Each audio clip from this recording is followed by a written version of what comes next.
إنك على كل شيء قدير بيدك الخير إنك على كل شيء قدير. Ọlọ́run fún wa ní ìmáàmù tuntun ní Ìlọrin. Àmọ́ bàbá wa yé wa bàbá ní làákàyè ẹ jẹ́ á kọ́kọ́ ṣàdúrà fún bàbá wa ọba Ìlọrin. شيخ الله يعصمك من الناس لا تخاف دركا ولا تخشى ولا حول ولا قوة إلا بالله. Àdúrà ní tá ṣe hun. Àdúrà. Bàbá adúpẹ́. Adúpẹ́. Àbá yín dúpẹ́ lọ́dọ̀ Ọlọ́run. Ẹni Ọlọ́run bá fún lọ́bọ̀ rántí fún.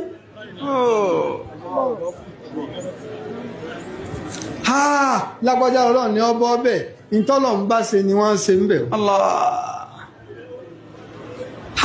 Ó kù díẹ̀ báyìí ni ọ̀bá rí ọ̀wọ́ Ọlọ́run. Biyadika al-khairu. Ọlọ́run o adúpẹ́ ẹjẹ́ bí alhamdulillah. Kulli shay'in qadir. Ọwá fún bàbá wa ìmáàmù àgbà nílọrin. Allah. Bàbá wa Sheikh Muhammad Bashir Dasuki. Ẹni adamallahu hayatahu. Adamallahu hayata. Wí dáadáa kí wọn náà lè débi tó fẹ́ dé.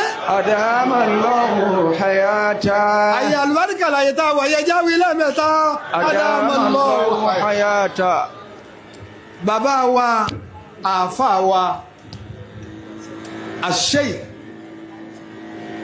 Bàbá wa ìmáàmù wa tuntun Muhammad Bashir Dasuki.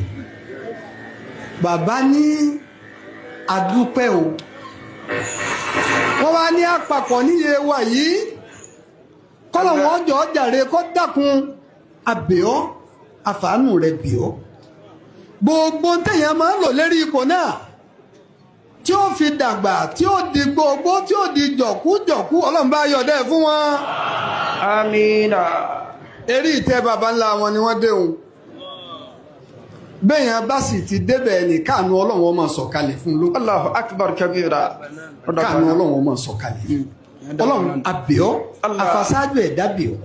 Àwọn àgbàlagbà wọn máa wá kà nísì. Níjọ́ta ń ṣe wá sí bàbá wa ìmáàmù àgbà Ráhì. Bàbá Kẹ́mi Yáwù, abáwà sí débì kan, bàbá Kẹ́mi Yáwù sọ iye ìmáàmù tí wọ́n ti jẹ́. Wọ́n ní iye ìmáàmù báyìí ló ti bá wọn báyìí. Ọ̀kan ti tún kún náà. Wọ́n wá di wọ́n ló di ìmáàmù mẹ́jọ. Biyadika al-khairu innaka ala kulli shay'in qadir. Ọlọ́run ìwọ lọlẹ̀ mí gúngùn lọ́dọ̀ mọ́sà kádà rẹ̀ fún bàbá wa ìmáàmù tuntun. Àmín. Àfáà wa kí yín o. Allah. A sì bẹ̀ Ọlọ́run ìdáyà rẹ̀ fún yín. Àti àánú Ọlọ́run bí bàbá ṣe máa tọrọ Ọlọ́run á kún ẹ. Ọlọ́run á pẹ̀lú ẹ aṣàmọ̀nà rẹ̀. Àmín. Bí bàbá ṣe wí ní kí n wí nù. Eré ahọ́n bàbá. Bàbá wa Àlàjí àgbà ní kí n sọ pé Ọlọ́run á kún yín o. Àmín. Àmín. Ọlọ́run ó pẹ̀lú yín. Àmín dàpọ̀. Ọlọ́run ó ṣàmọ̀nà yín. Àmín. Àlùbáríkà ọlá àwọn bàbá ń wájú Ọlọ́run. Àmín. Kọ́ fi mọ̀ pé bí wọ́n ṣe rán mi náà ní jẹ́ ìtúrí wọn tí wọ́n bí wọ́n ṣe wí nù. Ọlọ́run á fi ìjókòó gbogbo Ansar Islam gbogbo àwọn wàlíyì Ọlọ́run àwọn ìyá àlùbáríkà tí wọ́n ń bẹ ń bẹ. Ẹ̀yin abiyamọ ẹ kú àlejò máàmù tuntun. Àti túnṣe ẹ̀ nájà ẹ̀ mọ ẹnìkan nù. Ọlọ́run ó nájà ọmọ ẹnìkọ̀ọ̀kan náà. Àmín. Ọ̀pá dandan kó lè ìmáàmù jẹ́ ìmáàmù lé wa. Ọ̀la ibi wọn bá ti jẹ́ léyìn. Àmọ́ gbogbo tí ẹ bá ń ṣe lé kálukú oore rẹ̀ ò ní fòoru.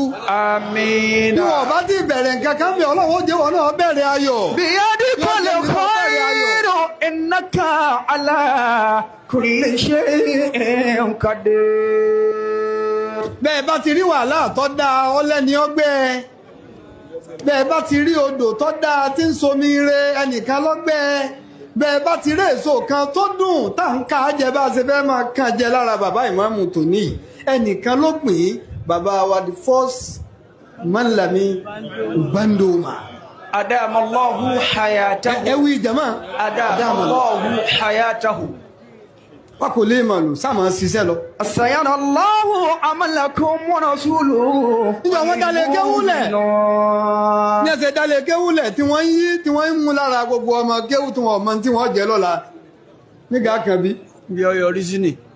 wà nù lé máa tọ́jú ọmọ ọlọ́mọ ọmọ ìyá rẹ̀ ọmọ bàbá rẹ̀ kọ́ sáṣe gbogbo tó ṣe níjọ́ tí wọ́n ń kọ́ bàbá ìmáàmù òní kéwú sí ọmọ kó yé wà lérí wọn. ọkùnrin àmàlú. ẹ̀yin náà wọ̀ tán rẹ̀ ńlọrin nù o. fasayara Allahu amalakum wa rasuluhu wal mu'minuna. ìmáàmù àgbà gbogbo Nàìjíríà ẹni ó tún wá jẹ́ bàbá ìmáàmù Ìlọrin. wàkúlẹ̀ àmàlú.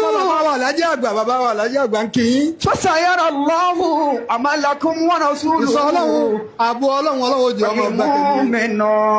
àlùbáríkà ọlá ẹ̀yà ṣáájú ẹ̀dá ọlọ́run bá wa pẹ̀lú bàbá wa first madam ewu bandoma. amina. a wà pa gbogbo ẹ̀ pọ̀ gbogbo àdúrà náà tá a papọ̀ Suratul Fatiha láṣẹ. ni yóò gbé. lábẹ́ bẹ́ẹ̀ bàbá wa mufti. hafidhahullahu wa mufti ra'ah. diya.